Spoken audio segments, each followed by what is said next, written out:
Hi guys, आज हम पढ़ेंगे वायु का महत्व एवं प्रकार आचार्य चरक के अनुसार। इससे पहले वाली वीडियोस में हम वात पित्त कफ के कर्म आचार्य चरक के अनुसार, आचार्य सुश्रुत के अनुसार और आचार्य बागभट यानी कि अष्टांग हृदय के अनुसार पढ़ चुके हैं। और वात पित्त कफ तीनों का वर्णन, वात पित्त कफ तीनों के गुण और स्थान भी पढ़ चुके हैं। और आयुर्वेद के प्रयोजन तीनों आचार्य के अनुसार भी पढ़ चुके हैं। और आयुर्वेद के 8 अंग तीनों आचार्यों के अनुसार पता उनका कंपैरिजन भी पढ़ चुके हैं। तो आप चैनल पर जाके ये वीडियोस चेक कर सकते हैं, रीड कर सकते हैं, सुन सकते हैं, पढ़ सकते हैं, जैसा आपको कंफर्ट हो आप वैसा कर सकते हैं। ठीक है, तो अब आते हैं वायु का महत्व एवं प्रकार के आचार्य चरक के अनुसार के श्लोक पर। तो श्लोक है वायुर आयुर्वलम वायुर वायुर धाता शरीरिणाम वायुर विश्मिदम सर्वम प्रभु वायुरश्च कीर्तितम। तो इसका रेफरेंस है चरक चिकित्सा स्थान के 28 चैप्टर का 3rd श्लोक। और 28 चैप्टर का नाम क्या है? वात व्याधि चिकित्सा अध्याय। और चरक चिकित्सा स्थान में टोटल चैप्टर्स कितने हैं? 30। ठीक है, तो अब हम श्लोक के प्रत्येक शब्द का अर्थ देखते हैं। वायुर आयुर्वलम, वायु को ही आयु कहा जाता है, वायु को ही शरीर का बल कहा जाता है। ठीक है, तो अब इसको थोड़ा डीपली देखते हैं। वायु को ही आयु कहा जाता है, मतलब वायु को ही लाइफ कहा जाता है, या हम सिंपल लेमैन लैंग्वेज में कह सकते हैं वायु को ही जिंदगी कहा जा सकता है। वायु ही जिंदगी है, वायु ही शरीर का बल है, वायु ही है जो वो स्ट्रेंथ है हमारी बॉडी में, जो स्ट्रेंथ है वो वायु की वजह से ही है।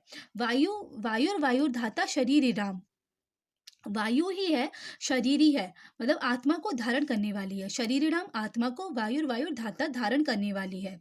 ठीक है, और वायु विश्वविदम, वायु ही है जो संसार है। ये मैंने छोटा सा लिख दिया, ये मिस हो गया था। तो वायु ही संसार है, विश्व मतलब संसार, तो वायु ही संसार है। सर्व प्रभुर वायुष कीर्तिता, वायु को ही प्रभु, सभी कार्य को करने में समर्थ कहा जाता है। वायु प्रभु, जब प्रभु मतलब क्या होता है? सभी कार्यों को करने में समर्थ।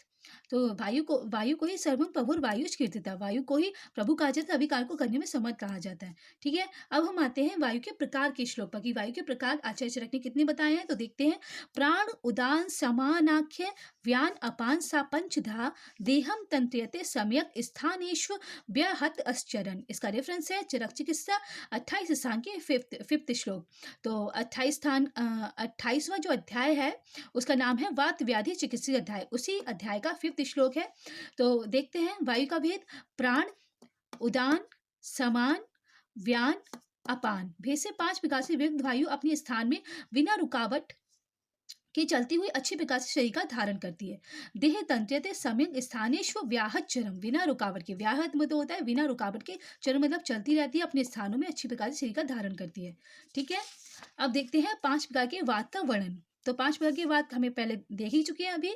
प्राण वायु, उदान वायु, समान वायु, व्यान वायु, अपान वायु। अब प्राण वायु का श्लोक देखते हैं, जो कि आचार्य चरक ने चरक चिकित्सा वात व्याधि अध्याय 28 अध्याय में 6th श्लोक में बताया। तो 6th श्लोक देखते हैं। स्थानम प्राणस्य मूर्ध उरा कंठा जीवा आस्य नासिका स्टीवन छबतु उद्गार श्वास आहार आदि कर्मचा। तो प्राण वायु का स्थान तथा कर्म।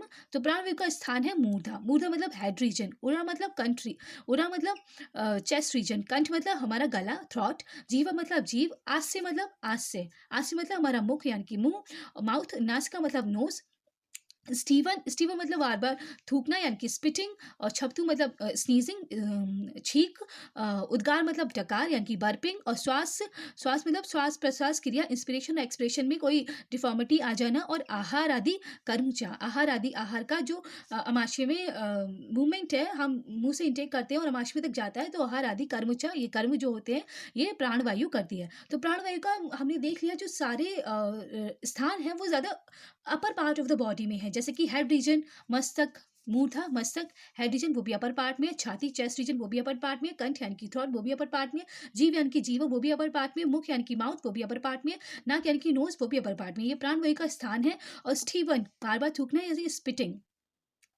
स्पिटिंग, और छपतू मतलब छींकना, उद्गार मतलब डकार का आना की वर्पिंग, श्वास रोग का होना, श्वास मतलब श्वास रोग का होना, और आहार आदि को अमाशय आदि स्थानों में पहुंचाना, आहार आदि को अमाशय आदि स्थान में, जब हम मुंह से इंटेक करते हैं फिर फूड हमारा इसोफेगस से जाता है और फिर अमाशय तक जाता है, तो ये पहुंचाने का काम किसका है? ये है प्राणवायु का, ये प्राणवायु का कार्य है। अब आते हैं उदान वायु पर। दूसरी वायु है उदान वायु। उदान वायु का श्लोक देखते हैं। उदानस्य पुनः स्थानम नाभ्य उराकंठ एव चा बाग प्रवृत्ति प्रयत्न ओजो बल वर्णादि कर्मचा। तो इसका रेफरेंस है चरक चिकित्सा 28 अध्याय यानी कि वात व्याधि चिकित्सा अध्याय का 7th श्लोक। तो उदान से पुनः स्थानम, उदान का पुनः स्थान क्या है? नाभि है। उरा मतलब चेस्ट है और कंठ है, 3 स्थान है। हम अपना हैंड को उस पे टच करके देख सकते हैं। नाभि, अम्बलिकस, ओरा मतलब चेस्ट रीजन और कंठ मतलब थ्रोट रीजन, ठीक है? तो वाक् प्रवृत्ति, वचन को बोलना।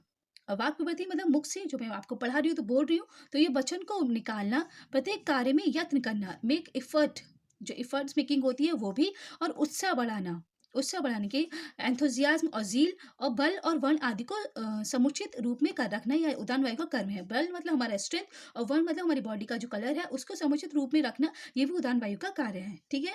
अब देखते हैं समान वायु का कार्य। समान वायु का जो श्लोक है वो देखते हैं। स्वेद दोषा अम्बु वाहिनी श्रोतांसी समधिष्ठिता अंतर अग्निश्च बाशव्यस्त समानु अग्नि बल प्रदा। इसका रेफरेंस है चरक चिकित्सा 28 अध्याय का 8 श्लोक। तो इसके जो स्थान है वो है स्वेद, स्वेद यानी कि स्वेट, और दोष तथा जल, जल यानी कि उदक, जल का श्रोणी में उदक यानी कि वाटर।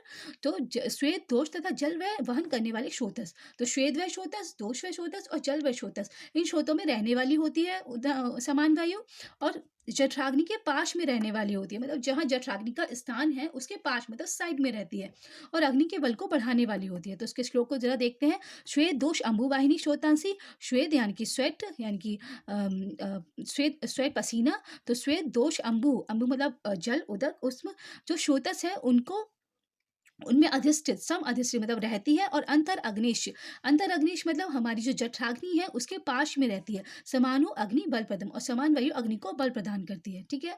तो अब देखते हैं व्यान वायु। व्यायुम देहम व्यापनोति सर्वम तु व्याना शीघ्र गति नराम गति प्राशन आक्षेप निमेश आदि क्रिया सदा। तो इसका रेफरेंस है चरक चिकित्सा स्थान का 28 अध्याय का 9 श्लोक। तो शीघ्र गमन करने वाली, शीघ्र गति नराम, शीघ्र गमन करती है। व्यान वायु मनुष्य के संपूर्ण शरीर में व्याप्त रहती है। जैसे कि हमने देखे प्राणवायु का स्थान था upper part of the body, और जो उदान वायु थे उसके थे नाभि, वक्ष प्रदेश और कंठ, और जो समान वायु था उसका था स्वे, दोष और जलव्यांबु। लेकिन व्यान वायु का कोई भी ऐसा पर्टिकुलर स्थान नहीं है, ये पूरे शरीर में व्याप्त रहती है। और इस व्यान वायु का कार्य सर्वदा शरीर में गति उत्पन्न करना होता है। मतलब शरीर में जितने भी मोशंस हो रहे हैं बॉडी में, वो सारे मोशन इंटरनली एक्सटर्नली सारे मोशंस का करने का काम किसका होता है? व्यान वायु का। और व्यान वायु शरीर में उत्पन्न करती है अंगों का फैलाना। अंगों का फैलाना मतलब प्रसारण, प्रसारण मतलब हमारी बॉडी में जितने भी ऑर्गन्स हैं उनका रिलैक्सेशन, जब रिलैक्स कंडीशन को जब खुद को एक्सटेंड करेंगे तो ये काम किसका है? व्यान वायु का। और अंगों में आक्षेप, आक्षेप मतलब खिंचाव, जो उसमें खिंचाव को कह सकते हैं, उसमें स्ट्रेचिंग होगी, जब स्ट्रेचिंग होगी वो भी काम किसका है? व्यान वायु का। और निमेश पलकों को खोलना या बंद करना, निमेश मतलब हमें आईलिड्स होती है उनको ओपन करना या क्लोज करना, ये भी किसका कर्म है? व्यान वायु का। फिर आते हैं अपान वायु पर। अपान वायु के श्लोक देखते हैं। वृष्णो वस्ति मेरम च नाभ्य उरु वक्षणो गुदम अपान स्थानम अंतस्थ शुक्र मूत्र शक्रंती च सृजत्य आर्तव व गर्भव।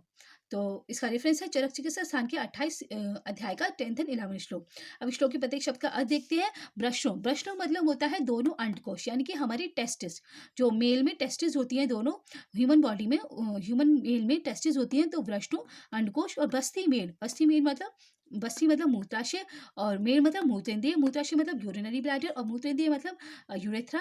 और नाभि, नाभि अम्बलाइकस, उरु मतलब जंघा यानी कि थाई, और वक्षण मतलब पेल्विक रीजन, गुदा मतलब एनिस। तो ये अपान वायु के स्थान है। फिर है अपान वायु स्थान अंतरस्था, आंत में रहने वाली, आंत में रहने वाली अपान वायु शुक्र यानी कि सीमन, मूत्र यानी कि यूरिन, और मन मतलब यानी फीकल मैटर, अंततः आर्तव, आर्तव मतलब हमारा जो मेंस्ट्रुअल फ्लूइड होता है उसको, तथा गर्भ को बाहर निकालने वाली होती है। गर्भ मतलब जो फीटस होता है प्रेगनेंसी में, जब प्रेग्नेंट वुमेन होती है तो उसमें जो फीटस होता है उसे गर्भ कहते हैं, तो गर्भ को बाहर निकालने वाली होती है। तो अपान वायु का क्या कार्य है? अपान वायु, आंत में रहने वाली अपान वायु शुक्र यानी कि सीमन, मूत्र यानी कि यूरिन, और मल में यानी कि फीकल मैटर, तथा आर्तव यानी कि मेंस्ट्रुअल फ्लूइड, तथा गर्भ को जो फीटस होता है उसको निकालने वाली होती है। ठीक है गाइस, तो ये थे 5 वायु के कर्म।